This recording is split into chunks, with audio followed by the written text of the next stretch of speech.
Hi everyone, how's your week been? Hey. Good. Good. I went to the fair yesterday, so I'm like sunburned. Well, hey, did you have a good time? My kids did. I was just a pack mule. They just, made me hold everything. That's the way it always goes. Yes. So, I was going to start off with week 10's Bellringers. Is that okay? And then we'll go to the word problem. And so week 10 is 3rd grade. I'll read number 6 and ask you guys what you think. So number 6 says the bar graph shows the number of math problems each of the 5 students completed during the math class. Which list matches the data in the bar graph?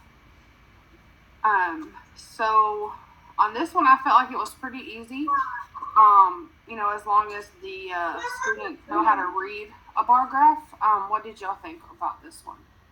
I said if the student knows how to read a bar graph, then they shouldn't have any problem with the problem. But I did say the bar graph is turned like sideways, so that might confuse students instead of being up and down. Right, that is true. What number did y'all, or what letter did y'all get for this one? H. Yes. That's what I got. And what teak did y'all get for that one? 3.8 3.8. Yes, and that one says summarize a data set with multiple categories using a frequency table, dot plot, pictograph, or a bar graph with scaled intervals. So, do you think anything else besides the fact that the bar graph is going the different way that they would have any trouble? I felt like that one was pretty easy as long as they could, read bar graphs and kind of understand them. It does count by 6s, which is kind of weird. Yes, that is true. 3s. So that might confuse them because they might not know what that middle line is, and it's like 3 in between each one. But that might be hard for them for a 3rd grader to figure out. I'm not sure. I thought it would also be easier if they just look at Jeff and where his line ends to go ahead and put a 6 out there beside the end of the line. So that way they would already have it comparable to the answer choices down at the bottom. Right, and Amber as well because she's on 24. So it would automatically eliminate J for them on that one. Yeah. So yeah, they could kind of do process of elimination on that. Okay, do y'all have any questions on that problem? No. Okay, Abby, could you read number 23 for us? Yeah, let me scroll down.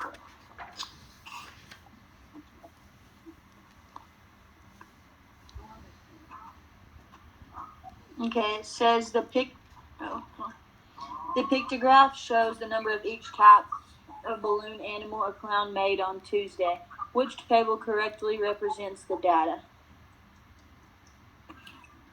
And so I said on that one, it's kind of the same thing of being able to understand the bar graph and also reading underneath it, the graph saying that each balloon means that there's 2 animals. So they would definitely, have to know that it's just not counting by 1s, that it is counting by 2s. Yeah, I said that's one problem that students might not see where it says that, and they might just think each balloon is worth 1. Right, yeah, because if you just automatically look at it, you're like, oh, there's 4, 2, 6, and 3, and they might just, not read the whole problem. Right. What answer did you get for that one? B. Yes, that's what I got as well. Sorry, whoever I cut off, I'm sorry. I also said out there onto the side of them that you could have them count the dog and then sit there and push it, make it a multiplication problem. If they learn how to use the key up underneath the bottom of it, and they could say 4 times 2 equals 8, and the 2 times 2, and then just have it written out beside the side of it. Because I think, A and C would be the first ones to mark out because the dog doesn't equal 4. So y'all can hear me. I gotta refresh my screen. What happened?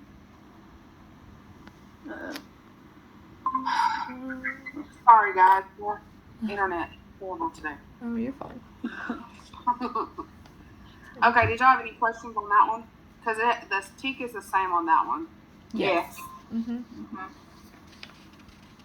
Okay, well, we will move on to the last problem. And Claudia, do you mind reading that one?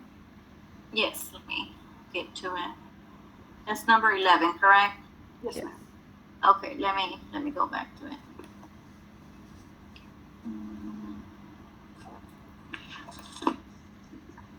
Okay, number 11, the bar graph shows the number of each different type of drink that was ordered in a restaurant one day. What was the total number of drinks ordered?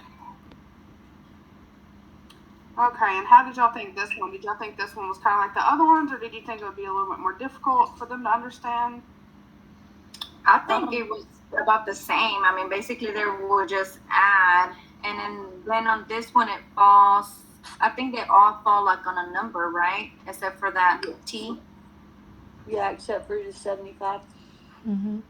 Well, I think they would have to know how to count by fives on the side of it there, and then that way they'd also have to know what the vocabulary word of total is. That means to add them up. So I think if they didn't know the vocabulary, they would have some difficulty with that. Right. Mm-hmm. And they might have a little difficulty of adding up 4 numbers at once, so they might have to add the 2 numbers and then the other 2, and then add those together instead of adding 4 numbers at one time. Yeah, 2 operations at once. That's what I say. Right. And did y'all get TEAC 3.8b? Mhm. Yes. Okay, which is solve 1 and 2-step problems using categorical data representing with a frequent table, dot plot, pictograph, or a bar graph with scaled intervals. Mhm. I felt like this week was kind of, pretty easy versus, last week at least. Bar graphs have always been my favorite, when I was little. Like they were the easiest ones. Mm-hmm. Yeah. And I got C on that. Yes. Yes. Sorry, I forgot to ask you. That's all right. Do you have any questions over the 3 problems? No, ma'am. No. Okay, so I'm going to move on to this word problem, which I found extremely hard. So I hope I got the right answer, but I really tried on this one. This one was hard for me. I didn't really feel like it was a math problem for one. It was more like directions, and I'm terrible with directions. Me too, girl. Put in GPS. That's what I said. I'm like, where's your phone? Get your phone out.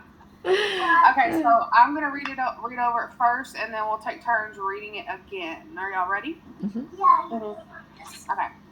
Getting to grandmother's. My grandmother moved into an apartment in San Francisco last month. So this weekend, my parents drove up from Los Angeles to see her. My mother was driving when we got to San Francisco. I wasn't paying any attention until I heard her say, "I'm lost. Does anyone know how to get to grandmother's house from here?" When I asked what happened, she said that we were at a corner only 1 block west of the corner where grandmother's apartment was when we were trapped by the one-way streets. We couldn't just drive the 1 block. No, first we had to go 3 blocks south until we could find a street going east. Then it took us through a tunnel for 4 blocks until we could turn north. 2 blocks north was a dead end. My mother turned west and then asked for help. Try to find the most direct route. Mind blowing. Okay. So we'll do the popcorn thing like Tabitha did. We'll start with Abby, and you just call on somebody if you don't mind, and we'll read the problem. Okay. Getting to grandmother's. My grandmother moved into an apartment in San Francisco last month. So this weekend, my parents drove up from Los Angeles to see her. My mother was driving when we got to San Francisco. I wasn't paying any attention until I heard her say, "I'm lost. Does anyone know how to get to Grandma's house from here?" Chapter. When I asked what happened, she said that they were at a corner only 1 block west of the corner where grandmother's apartment was when we were trapped by the one-way streets. We couldn't just drive the 1 block. No. First, we had to go 3 blocks south until we couldn't find the street going east. Claudia.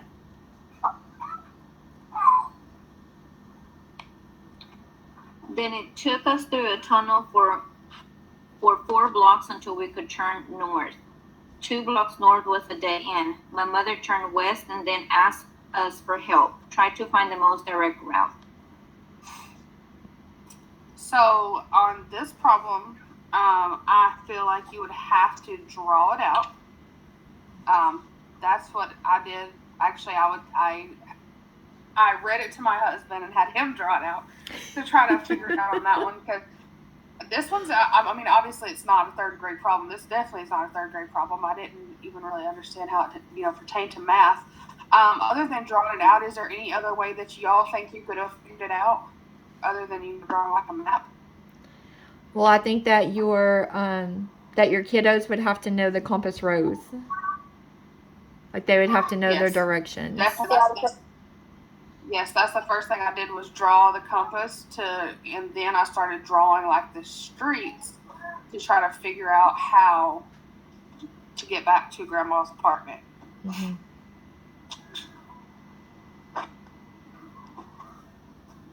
Because I drew like a little block type thing.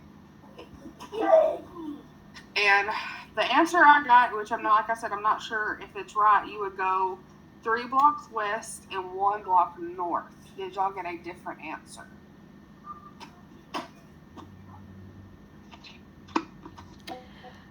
What did you say was the answer?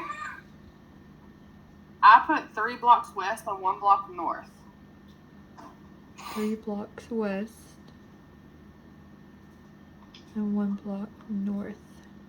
Yeah, that's right, Brittany. It has the answer on here.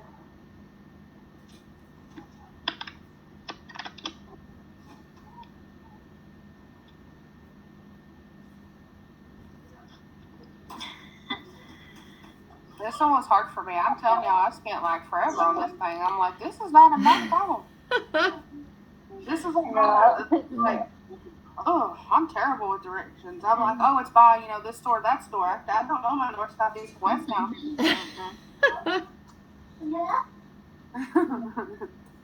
2, 3, and north.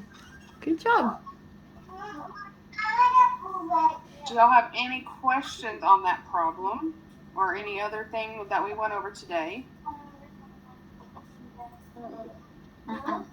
No. Alrighty, well, if everyone's done, I won't keep y'all any longer because I know that there's tests due today, and I just realized that test was due today, and I know y'all have tests to do, and I hope y'all have a good week. It was good to see y'all. It's good to see you Thank too. you. You Thank too. y'all for bearing with me with my bad internet. That's all right. Have a great one. See y'all next time. Bye. Bye. Next week.